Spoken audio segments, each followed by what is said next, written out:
Entonces, por eso esta noche invitamos a un politólogo, a un analista, profesor de historia. Es Patricio Gómez Talavera, es docente de la Universidad de Buenos Aires, investigador, para saber por qué la gente, pese a todo, o tal vez por eso, vota o expresa una tendencia de voto que hoy favorece Javier Milei. Buenas noches, gracias por la invitación. Me parece que hoy lo que estamos viendo es los últimos intentos de alterar la dinámica de la competencia que quedó muy solidificada después de los 15 días posteriores a la PASO. Es como que ahí hubo un gran cambio de tendencia global que depositó a los tres candidatos principales en situaciones distintas y que de alguna manera lo que se está tratando es de generar hechos disruptivos, cambios, novedades que alteren una dinámica de distribución de votos que se diseñó 15 días después de la PASO. ¿Pero son hechos disruptivos que se dan exclusivamente en la campaña o pensás que las manifestaciones personales, manifestaciones de carácter, la ira, las formas en el trato, en realidad con un político puesto bajo situación de presión, como es llegar a la Casa Rosada, y además con distancia de la gente, porque llegar a la Rosada implica una distancia con los electores, lamentablemente sucede. Puede llegar a tensar las decisiones de un candidato devenido ya en primer mandatario. Sí, yo creo que ese es el marco de presión que actualmente se ejerce sobre Milei, a la expectativa de cómo uno de los flancos débiles que se ha marcado, que es el temperamento, cómo se desenvuelven situaciones de presión, de agresión, de competencia. De alguna manera es una de las apuestas, sobre todo de la campaña de Patricia Bullrich, de demostrar el déficit de viabilidad desde el punto de vista del temperamento poco presidenciable de Javier Milei a criterio de la campaña de Juntos por el Cambio. Pero vos, ¿cómo lo ves? Más allá de lo que es la campaña de uno y otro. Esa es una latencia, eso es una posibilidad. Creo que las tres campañas saben que ese es un flanco débil, lo están trabajando. Por supuesto, unos para brotarlo, otros para evitar que se brote, pero es como que deposita en la cancha, en el autocontrol de Milei. Y eso depende de que él en algún momento pierda los estribos. Como planteo de campaña, hacer pivotar toda una campaña en que el otro se saque, por decirlo así, y es un poco limitante. Milei hoy dijo que cuanto más suba el dólar, más fácil va a ser dolarizar. Eso impacta indudablemente sobre el poder adquisitivo de la gente. Y también cuando votó la eliminación de impuestos a las ganancias, dijo, bueno, esta medida va a traer hiperinflación, que venga cuanto antes, así se van cuanto antes el kirchnerismo. ¿Hay alguna declaración o algún paso en falso que haya dado Milei desde las PASO o vos creés que ya no le entran las balas? Yo creo que en los últimos 10 días la campaña de Milei se estancó.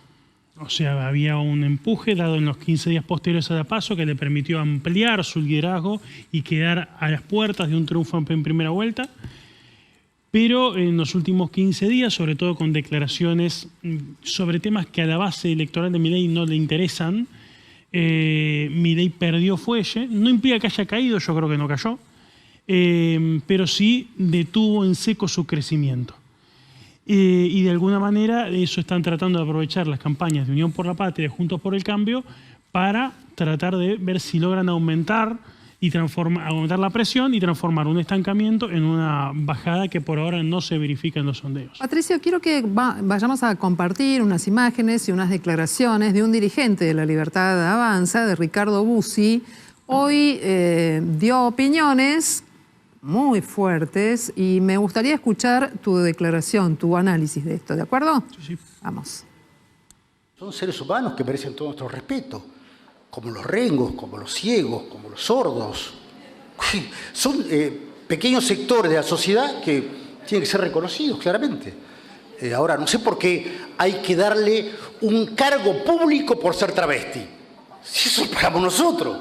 El que decide ser travesti, que se levante silencio, solo. Silencio. Pero no se le puede dar una cuota del Estado a alguien que pertenece a un grupo minoritario. Porque el Estado lo sostenemos todos. Bien, estas declaraciones de Ricardo Bussi tienen que ver con la forma que acabas de escuchar de referirse a la comunidad gay, LGTBI. ¿Qué pensás de esto? ¿Suma votos, quita votos? ¿Qué te hace pensar de un gobierno de La Libertad Avanza con este tipo de ideas? Ricardo Bussi es legislador en Tucumán. Tucumán tiene una porción, una parcela de su electorado que responde afirmativamente a estos valores que uno, personalmente, a mí no me gusta y yo rechazo. Pero acá hay un mensaje que hay que entender. Este país existe, ¿eh? O sea, ¿en qué proporción existe? Eso es lo que estamos descubriendo. Porque esto pasa en una comparación que me gusta hacer, que es con Bolsonaro. Había una parcela de personas que reaccionaban a Bolsonaro ante declaraciones similares, que no entendían cómo beneficiarios de las políticas de gobiernos progresistas podían sentirse atraídos por la retórica de costumbres y de valores similar a la de Bussi. Y la respuesta es que era perfectamente compatible tendencias o visiones sobre la economía más vinculadas al progresismo y visiones sobre la agenda de valores vinculadas a tendencias como la que expresa Bussi, que no es nuevo, menos en Tucumán, menos en sectores del interior del país donde precisamente Milei finca su fortaleza electoral. Bien, pero lo que me preocupa es que las ideas son ideas, lo que me preocupa es que esto pase a los actos y pueda generar un esquema de discriminación, de no integración. Habíamos avanzado en este sentido. Sí, y yo creo que ese riesgo está claramente latente, sobre todo en un gobierno de La Libertad Avanza, porque sobre todo va instalándose en el sentido común, va corriendo lo que en ciencia política denominamos la ventana de Overton, esto es la ventana de lo que es admitible debatir.